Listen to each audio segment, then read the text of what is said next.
Hi everyone, I thought it would be a great time for me to come on YouTube and give you a brief outline of who I am, introduce myself, and what my plans are. It won't be a long video, it will just basically be a brief rundown of the history, how this happened, and what my plans are moving forward.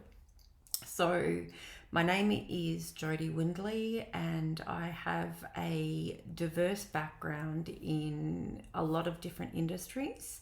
My job has been a bookkeeper for many different companies. My passion is the fabrics and craft materials. Just to give you a brief rundown, up until 2019, my husband and I were running a successful eBay transport business between Melbourne, Sydney, and Brisbane.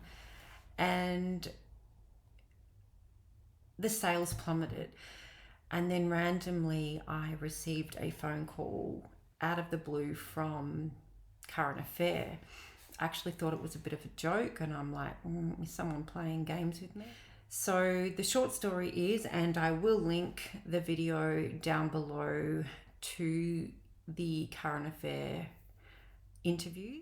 It's quite an interesting story, and I think that it's one that really does need to be told because it can change the trajectory of anyone's business or anyone's life when things like this happen. So Current Affair called me, asked me if I would do some interviews with them, and lo and behold, what was actually happening was another guy had taken on a business name so close to mine, and it got to the point where in late August, my husband and I decided that we needed to close down the business. It was the reputational damage was just untenable. Meant was that I personally needed to go bankrupt, and I did.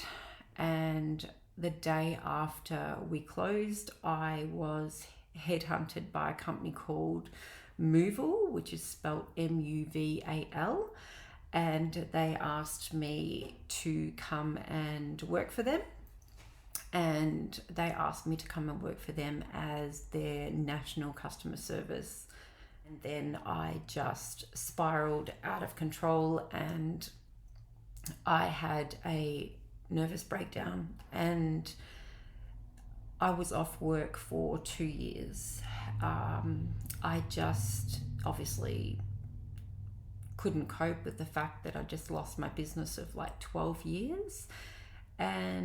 But during that time was quite an interesting recovery, and I was selling on eBay, and I went back to my sewing, and just out of the blue one day this guy messaged me and he said, I'm retiring, do you want 100 rolls of upholstery fabric? And I'm like, yeah, great. And I said, where do I pick them up from? He said, no, I'll drop them off to you. And I'm like, okay, cool. So this gentleman came and dropped off the 100 rolls of fabric, and there was a lot of really good brands in there. There was a lot of Warwick's, Zapels, just really, really good named brands. And so it got me thinking that I could definitely make a change or make an impact on textile waste. And so I started contacting a few different people, and we made some great connections, and it kind of just blossomed from there. Like, it was just amazing. Like, I got a bridal shop that had closed down, so I got all these beautiful diamantes and, like all the motifs and stuff, which I will actually add to the website at some point. And then I also got a button shop. I also got about 10,000 zips that are just amazing. There's YKK, there's so many different great brands, and they are still with me. So I was selling on eBay, and then I was thinking, okay, let's, really look into this. And so what actually happened was, this is part of my recovery. So like what was actually happening was, I was thinking, okay, I can change the world by selling textiles. And then I did it, and I posted, not thinking that the sewers actually needed the composition of what they were purchasing. So that was a little bit disappointing at that point, because I had some absolutely amazing, awesome fabrics, but then I had to burn test them to find out what they were. And it still didn't give me the exact compositions of, how much poly, how much linen, how much was in these fabrics. But look, they still sell quite regularly, but they do sell at a lower rate because we didn't get the compositions from them. So up until late last year, that was the case. And then I had to put a stop to the contracts that I was dealing with, and basically say, no, I can't take anything else now unless I actually have the full composition of the fabric, because it's just not tenable to actually not give the customers those details. So that was a conscious decision that I made late last year. And then I decided to start looking around for a business that had a client base. And that was what I wanted. I wanted a client base, but I wanted a generic kind of name that I can incorporate my fabrics that I have and all my business into one, rather than just selling on eBay. And lo and behold, it took about 6 months, and I had been looking at Queen of Fabric for a while and didn't take the jump until right at the end, and had a few meetings with Emma. And then we decided that we would settle on the 30th of June or 29th of June this year. And I would close for the month, because the plan was always going to be to actually run it as an e-commerce store initially, because I don't have the capability of actually running an actual store in Brighton, of where it was, because I live 45 minutes away, and I wanted to do it as an e-commerce because I want to open it up to Australia, US, wherever. Because my eBay store was so successful that I found that so many people that live in country towns, or they live in really remote areas, buy regularly. And my retention rate on those clients is 28%.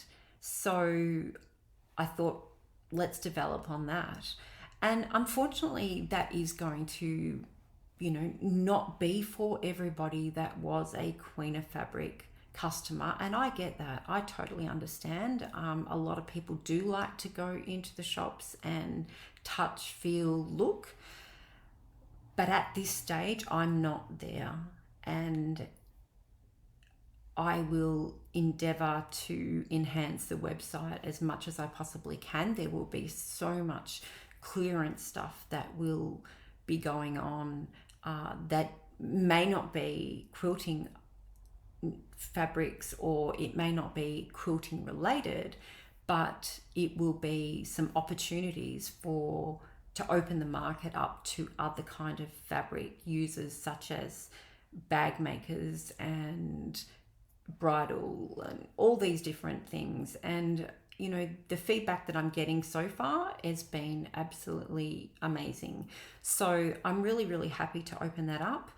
One of the things that I do want to do is I would like to use YouTube as a selling platform where I jump on and show you fabrics that are for sale, and visually, you know, you can see them, you can see how they move, and hopefully that might be enough rather than just a picture. So that's some of the things that I'm looking at as well. So bear with me, bear with the website. It is a work in progress. It is going to be a lot of work to get it to the point where everything is actually listed, but it's also going to be an opportunity for other sewers or other sewers in different industries that can come and be part of the community and also enjoy what is in my stash, because believe me, there is so much. I do have probably 500 rolls just alone of linens and velvets and shears that, you know, that are very, very expensive, that designers that are doing, you know, renovations, that they buy off me, and they buy basically what is left on the roll because it works in with a project that they're doing a renovation for. So nothing will change with Queen of Fabrics. Everything that Emma and Queen of Fabrics was online is still going to continue. The only thing that I would say that will change is that I will be incorporating so many more items into the online portal or in the online store that may be of interest to you. But if it's not, the fabrics will still happen, and I still will purchase in new ranges as they come about. So I just wanted to give you all a brief rundown of who I am, what I do, and where I think that this is heading. And I hope that you all stay for the journey and see what we can achieve taking it nationally and keeping that sustainability, but also too is keeping that following to the current designers that you all enjoy. One of the other things that I will look at, and it will be 2025 now, will be starting up the workshops again. Once again, I've got so much to do in regards to listing and showcasing a lot of the items that we have. So bear with me, bear with us as a business. Thank you so much for the support that you've all shown joining the YouTube channel. It's been great, and I look forward to bringing you more content as we go along. So thanks very much.